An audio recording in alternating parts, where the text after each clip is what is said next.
Sure. without looking at the numbers, like when I look at the Ravens game last night, and that's basically what we're going to get into right now, is Baltimore holding on. He's the whole reason they won that game. Yeah, he's an MVP. The Jags, too. The Jags were a reason they won that game.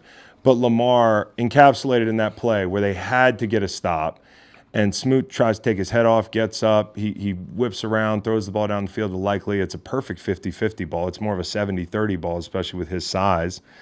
And, all night, it felt like with the Ravens that the run game wasn't dominant.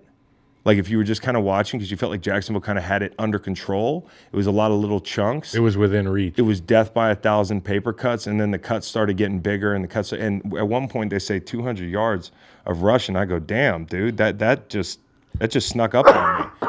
And it's different ways. That's what gives this team a high floor, right? And Lamar is their ceiling. And I think one of the biggest problems for them is going to be we paid a lot of attention to Mark Andrews. I've said over the last 2 weeks, I'm worried about the way the offense is adjusting if you watch them closely at times. And at times last night, if it weren't for Jacksonville having no rushers, like, Josh Allen's a good rusher and Trayvon's made some plays, but just Walker got home a few times. He made ball. Lamar get off the spot a couple times, but not often. Early in this game, Not these often plays, it wasn't like Lamar was beating a free runner or somebody who won easily like the Smoot play.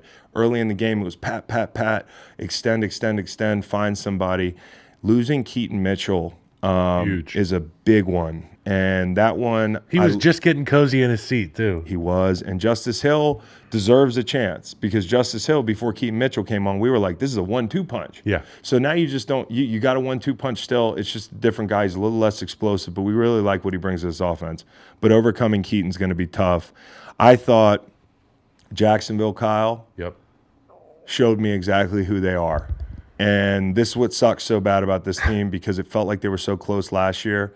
But that sequence, everything in that first half is what's wrong with this team. It's Calvin Ridley not catching that ball. Whether he caught the ball or not, whether his fucking IT band was down or not, at that point in the game, you put yourself in a position to lose. And I know a lot of fantasy managers were flipping out about that. But that's a terrible ball not to come down with. At the end of that game, you're within a score and a stop. That's the way you got to think. But that home stadium kept me up way too late. Way. It kept me up way too late. It's the classic keep you up. I was like, just just put me to bed already, okay? Somebody put me to bed. If you want to, just throw a pick. Just throw a pick. Get a touchdown here, somebody, and either keep me awake and keep me interested, or just put me to bed. And they didn't. I mean, I stayed up past my bedtime, and the lady at 7-Eleven this morning said you look tired, and I was like, well, fucking thanks a lot, Jacksonville. You didn't even. You kind of edged me all night. Tired. My kids walked in at 7:40 this morning to watch Holy Moly, which is a show about putt-putt.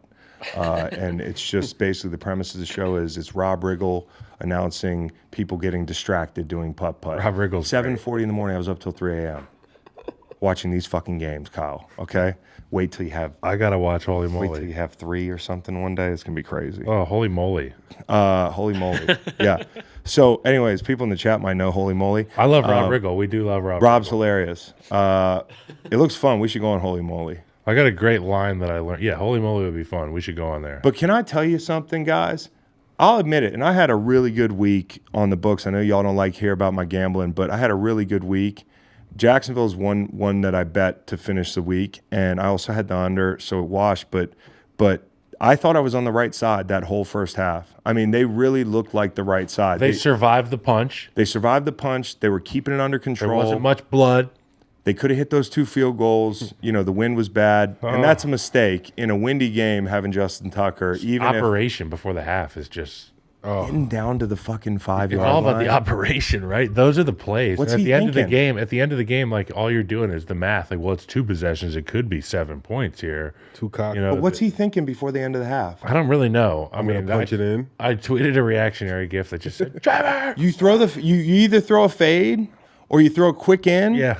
But the ball comes out right now. You do not throw. I don't know if they thought Ridley was going to clear that space out. But even if it's a bad call, if you're Trevor Lawrence, and this is the problem, because I really like Trevor, and Trevor's a tough guy, and I admire him, I don't think he's selfish. I don't think he's a bad guy. I don't think Shaking his arm a little bit over there. He's shaking his hand. because he's always fucking hurt because They did wrench him on that. they wrenched the fuck out of him. And I love watching Trevor try to pick up a first down and try to run through Roquan Smith. Like, Yeah. the guy's got balls. I Yeah. love him playing on a high ankle. Like, If that was Isaiah Pacheco, they would have lost their minds on the broadcast. no question. No But question. it was Trevor Lawrence, and they were like, "At a run of 7, Trevor Lawrence." Sharp Mendenhall was pretty unimpressed. Yeah. But Trevor Lawrence is he's so tantalizing, right? He is. You cannot say he doesn't have what he needs there. And that fumble was like on air, dude. That fumble's on air, and to not be able to score points before the end of the half, you blew your chance to beat a team at home that a lot of people thought was better than you, and they're not that much better than you. That's the thing about the AFC. There's nobody about the that's that NFL. much better. You watch the Arizona-San Francisco game. I mean, that's a divisional rivalry, granted, but I mean, it's a pretty tight fucking ball game there. Arizona able to do what they want on the ground. That's the Yeah. NFL. Yeah. That's that conference. That's that division. But that's every conference Yeah. and every division. Yeah. That's what we love about this league. And NFT was awesome. He really was. NFT. This was amazing. Yeah, and my favorite part was after the game, had no idea that they clinched a playoff spot because they really don't think that way. They're thinking about home field. You know what I mean? And he called Matabike Baby Aaron Donald. I love that. And I love watching Lamar's teammates around him. Lamar's a good dude. You know, like, you can tell his guys really rock with him.